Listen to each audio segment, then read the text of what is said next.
जोहार दोस्तों, देखिए आज हम लोग बीन का खेत में आए हुए हैं और बीन जो हम लगाए हैं इसको 30 जनवरी को हम लगाए थे और आज है 22 फरवरी।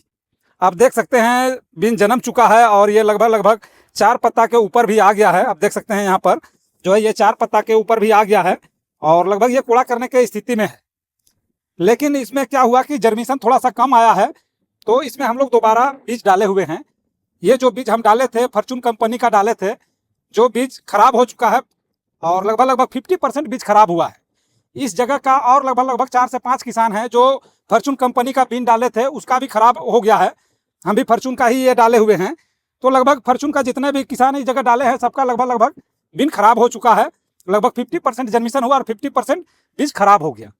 तो ऐसा स्थिति में क्या होता है कि ना हम खेत को जोताई करके नया से इसका रोपाई भी नहीं कर सकते हैं, काहे कि 50 जन्मल है और 50 खराब हुआ। तो इस स्थिति में हम ना इसका जोताई करके नया से रोप भी नहीं सकते हैं, काहे कि मान के चलिए फिर उतना खाद डालना, उतना लेबर लगाना बहुत ही दिक्कत हो जाता है। फिर उतना जोताई करना, काहे कि अभी का समय में हर चीज़ तो कॉस्टली ही गिरता है, सभी चीज़ में जैसे जोताई हुआ, लेबर हुआ, बहुत ज़्यादा पैसा लग जाता है। तो इसीलिए हम लोग इसमें उपाय लगाए हैं कि बीच बीच में जो खाली जगह है उसमें लेबर से कोड़वा के हल्का सा ऐसा खाली जगह में, तो बीच में जो खाली स्थान है वहाँ पर हम लोग नया से बीज डाल चुके हैं और आपको दिखाते हैं कि ये जो बीज हम लोग डाले हुए हैं वो किस स्थिति में है, वो भी हम आपको दिखाते हैं।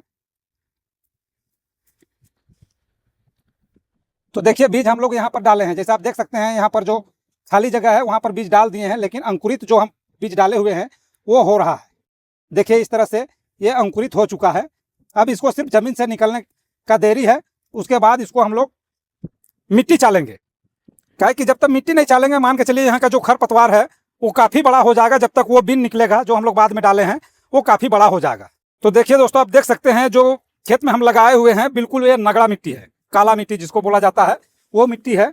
पटने के बाद ये पूरी तरह से भुरभुरा हो जाता है, पूरा गीला हो जाता है, ये बहने लगता है पानी में और सूख जाने के बाद ये पत्थर जैसा मजबूत भी हो जाता है।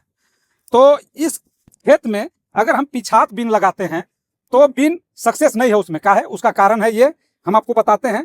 क्या है कि ये थोड़ा भी ये मिट्टी सूख जाता है तो जड़ तक इसका हवा पहुंच जाता है और जड़ में हवा जाने के बाद जैसे फूल फल का स्थिति में आता है बीन का पौधा और टेम्परेचर ज़्यादा हो जाता है, तो होता क्या है कि जड़ में हवा घुसने के बाद जो फूल आता है वो फल में नहीं बदल पाता है और कितनों भी हम सिंचाई कर ले लेकिन उसमें फल में कन्वर्ट नहीं हो पाता। क्या है कि जड़ में ही हवा घुस जाता है और हवा घुसने के बाद जो फूल है वो झड़ने लगता है, खास करके ये नगड़ा काला मिट्टी में। इसीलिए इसमें हम लोग जल्दी लगाते हैं ताकि ये जब तक टेम्परेचर हाई हो तब तक ये बीन का फसल मेरा निकल जाए। लेकिन ये जो बीज खराब होने के कारण इसमें दोबारा हमको बीज डालना पड़ा, तो निश्चित ही रूप से आगे पीछे तो होना ही होना है। क्या है कि जो निकल चुका है, जो इतना बड़ा पौधा हो चुका है और अभी जो हम डाले हैं सो, तो अंतर तो निश्चित है कि दोनों में काफ़ी अंतर आएगा। लगभग लगभग 15 दिन का लगभग अंतर आएगा। क्या है कि हम इसको 3-4 दिन पहले डाले हैं और अभी ये इतना बड़ा हो चुका है और अभी ये जो हम डाले हैं बीज वो अभी जमीन से निकला नहीं है। तो अभी निश्चित ही रूप से 5 से 6 दिन का अंतर इसमें और हमको दिखाई पड़ रहा है कि कम से कम 5-6 दिन के बाद ही ये जो बीन है वो जमीन से ऊपर आएगा, तब जाके हम इसको मिट्टी चालने की स्थिति में रहेगा। क्या है कि आप देख सकते हैं यहाँ काफ़ी खरपतवार भी छोटा छोटा निकला हुआ है। तो इस परिस्थिति में मान के चलिए अभी जब हम नया बीज इसमें डाले हुए हैं तो हम इसको मिट्टी भी नहीं चाल सकते हैं। आप देख सकते हैं सभी तरफ जो है काफ़ी खराब हो चुका है और सभी में हम बीज डाल चुके हैं और काफ़ी इसमें खरपतवार भी आ गया है। आपको हम आगे खेत पे ले चलते हैं, चलिए दिखाते हैं कि किस तरह से वहाँ भी काफ़ी घास एकदम पूरा तरह से आ गया है और उस घास को कंट्रोल करने के लिए हमको इसको मिट्टी चालना ही पड़ेगा। और उस स्थिति में अभी हम इसमें नया बीज भी डाले हुए हैं, तो जब तक बीज निकलेगा नहीं तब तक हम इसमें मिट्टी चाल भी नहीं सकते हैं। इसमें हम एक चीज़ और कर सकते थे, जैसे मान के चलिए जितना भी अभी जो पौधा निकला हुआ है उसमें उसको हम पहले चाल लेते और जो खाली जगह था उसमें हम नया से बीज डालते तो और भी अच्छा होता। लेकिन अंतर और ये होता कि दोनों का जो अंतर है, जो निकला हुआ पौधा है और नया बीज जो हम डालते उसमें और दूरी हो जाता काफ़ी। इसीलिए हम पहले बीज डाले हैं, फिर एक बार इसको सिंचाई भी कर चुके हैं हम। क्या है कि जब और एक बार सिंचाई करेंगे तब तक ये बीज जो हम डाले हैं वो निकल जाएगा। जैसे आप देख सकते हैं यहाँ पर कुछ कुछ निकल भी रहा है, जो बीज डाले हुए हैं वो कुछ कुछ निकल भी रहा है। तो ज़्यादा का अंतर तो नहीं आएगा, लेकिन अभी जो आप देख सकते हैं जो निकला हुआ है वो काफ़ी पुष्ट है और अच्छा पौधा भी है। आप देख सकते हैं बिल्कुल हरा है और चारों तरफ से इसमें टहनियाँ भी आ रहा है, देख सकते हैं। तो पौधा में तो किसी तरह का कोई कमी नहीं है, बस जो है सो जर्मिनेशन मेरा खराब हुआ है। तो इसमें हम नया बीज डाल चुके हैं और आप देख लीजिए इस खेत में, देखिए यहाँ पर सामने कितना ज़्यादा घास है, आपको दिखाई पड़ रहा होगा, बिल्कुल हरा हरा है।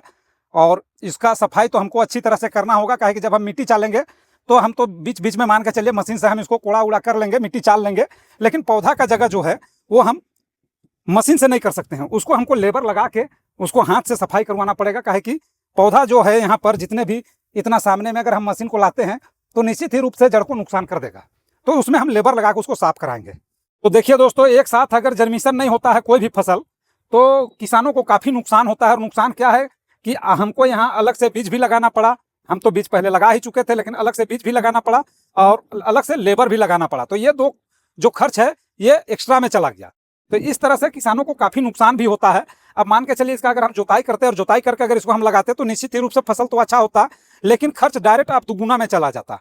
इससे फिर क्या होगा नहीं होगा ये गारंटी नहीं है, क्योंकि हम आपको तो पहले बता चुके हैं ये नगड़ा मिट्टी है, काला मिट्टी है और बहुत ज़्यादा टेम्परेचर हो जाने के बाद इसमें फल आने में काफ़ी दिक्कत होता है। तो इसीलिए हम लोग ये जो मिट्टी है उसमें पहले लगाते हैं। और जैसे खिरसी मिट्टी हुआ तो उसमें हम लोग बाद में भी लगाते हैं, तो उसमें हो जाता है, उसमें किसी तरह का कोई दिक्कत नहीं है कि वो जो मिट्टी है वो थोड़ा सा चिकना मिट्टी होता है और वो जो है मिट्टी फटता नहीं है जल्दी। तो इस कारण से पौधा का जड़ जगह हवा नहीं पहुंच पाता है, तो वो आसानी से उसमें फल आ जाता है, उसमें किसी तरह का दिक्कत नहीं होता है। देखिए दोस्तों, अभी तक इस पौधा में हम किसी प्रकार का कोई भी दवा डाले हुए नहीं है और अभी डालेंगे भी नहीं जब तक हम इसका मिट्टी नहीं चालेंगे। और जब इसको कोड़ा सोटा करेंगे तब जाके हम इसमें पहला स्प्रे करेंगे। अभी इसमें तो हम स्प्रे भी नहीं किए हुए हैं, क्या कि आप देख सकते हैं पौधा बहुत कम है। तो इसलिए साथ ही साथ जब ये निकल जाएगा, जो हम बाद में डाले हैं जो बीज वो निकल जाएगा, तो साथ ही साथ अगर इसमें हम स्प्रे करेंगे तो एक साथ दोनों पौधा में इसमें दवा पड़ जाएगा। इससे क्या होगा कि जो निकला हुआ पौधा है उसको भी मिल जाएगा दवा और जो निकल चुका है उसको भी दवा मिल जाएगा। इस परिस्थिति में आप देख सकते हैं इसको जब हम कोड़ा सोटा करेंगे और फिर कोड़ा सोटा के बाद तब इसमें जाके हम दवा चलाएंगे। देखिए दोस्तों, जब इसको हम 2 बार सिंचाई किए तब हमको पता चला कि कितना % मेरा बीज निकला है और कितना खराब हो गया। उसके बाद हम लोग तब जाके यहाँ बीज डाले हैं और इसको 3री बार हम लोग सिंचाई कर दिए हैं बीज डालने के बाद। और एक बार इसको सिंचाई करेंगे तब जाके ये जो बीज हम लोग डाले हैं वो पूरी तरह से निकल जाएगा। तब इसको हम लोग कोड़ा सोटा करके इसमें यूरिया भी डालेंगे, कुछ DAP भी डालेंगे हल्का फुल्का। जैसे मान के चलिए 1 बोरा यूरिया में लगभग 20 किलो DAP का मात्रा उसमें हम लोग डालेंगे और फिर इसमें छिड़काव करके फिर इसको हम लोग कोड़ा सोटा कर लेंगे। उसके बाद इसमें हम लोग दवा देंगे तो पौधा में अच्छा ग्रोथ भी हमको दिखाई पड़ेगा। तो दोस्तों, आज का वीडियो हम यहीं समाप्त करते हैं। धन्यवाद।